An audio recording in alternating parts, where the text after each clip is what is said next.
But এই সিস্টেমটা আমাদের যদি চেঞ্জ না করি, যে ডিজিএফআই, এনএসআই, এদের যে মেইন যে চার্টার অফ ডিউটি আছে, এদের চার্টার অফ ডিউটি তো across the border, not inside. আর এটা হচ্ছে কাউন্টার ইন্টেলিজেন্স, বাট তারা করে হচ্ছে পলিটিক্যাল ইন্টেলিজেন্স। এবং আমি মনে করি যে তারা এখনো ইসলামিক দলগুলাতে, যারা ওয়াকার শুরু করেছে, ইসলামিক দলগুলাতে ফান্ডিং করতেছে।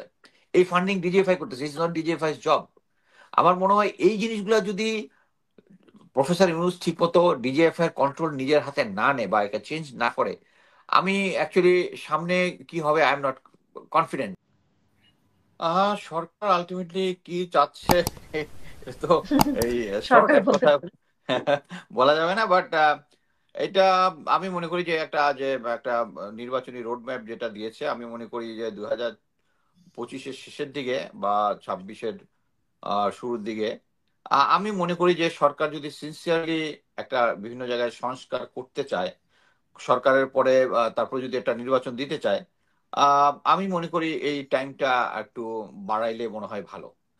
আমি এটা কনসেপ্টটা বলতেছি হচ্ছে, আমি 1-11 সরকারের যে সিচুয়েশনটা ছিল, ওইটাতে আই ওয়াজ ভেরি হ্যাপি। ওই সময় দেশে ইভেন প্রবৃদ্ধির হার বৃদ্ধি পেয়েছিল, বিভিন্ন অর্থনৈতিক যে সমস্ত কর্মকাণ্ড বেড়েছিল। বাট ওইটার সাথে এইটার আমি কোনো মিল পাচ্ছি না। অতএব আমি যে কিছুদিন বেশি সময় চাবো, আমার নিজের মতামত ওইটাও আমি আমি নিজেও অ্যাকচুয়ালি কনফিউজ সরকার এখন। বাট আমার কথা হচ্ছে যে ওইটাই আর কি, যে এখনো ইন্ডিয়ান হেজিমনি যারা আছে, যেগুলা হার্ড পাওয়ার, যেটা স্পেশালি যেটা মিলিটারির মধ্যে আছে, এটা যদি চেঞ্জ না করে, আমি একদম স্ট্রংলি বলতে চাই জেনারেল ওয়াকারকে যদি এখন চেঞ্জ না করে, কারণ এই 4 মাসে অলরেডি ইট ইস টেস্টেড যে উনি কনফার্ম যারা ভারতের সাথে কানেক্টেড এদেরকে উনি সরাবেন না।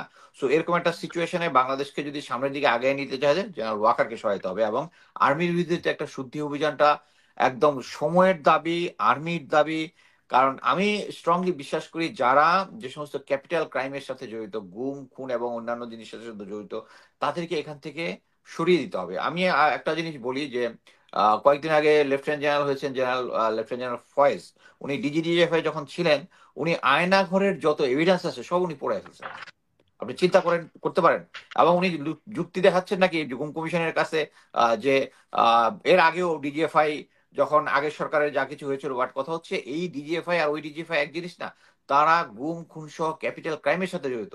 এবং আমি যেটা বলি, দেশের আইন অনুযায়ী যারা এভিডেন্স টেম্পারিং করে, ইটস এ ভেরি হার্ড, এটার আইন খুব কড়া। যারা হত্যা বা অন্য গুম বা এই ধরনের ইয়ার জন্য যারা আম, আহ, যারা এভিডেন্স ধ্বংস করে, এবং আমি মনে করি যে জেনারেল ফয়েজকে এখন এটা ফেস করতে হবে। আমি মনে করি গুম কমিশন তো এটা নিশ্চয়ই ছেড়ে দিবে না। বাট কথা হচ্ছে এই যে সবকিছু হয়েছে, জেনারেল ফয়েজ কেন এটা করেছে? কারণ জেনারেল ওয়াকার তাকে বলেছে, জেনারেল ওয়াকারের আদেশে তো কাজ করতেছে।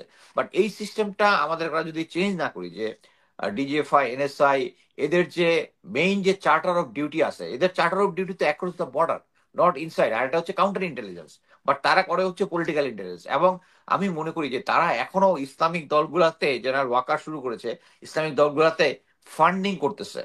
এই ফান্ডিং ডিজিএফআই করতেছে, ইটস নট ডিজিএফআই জব।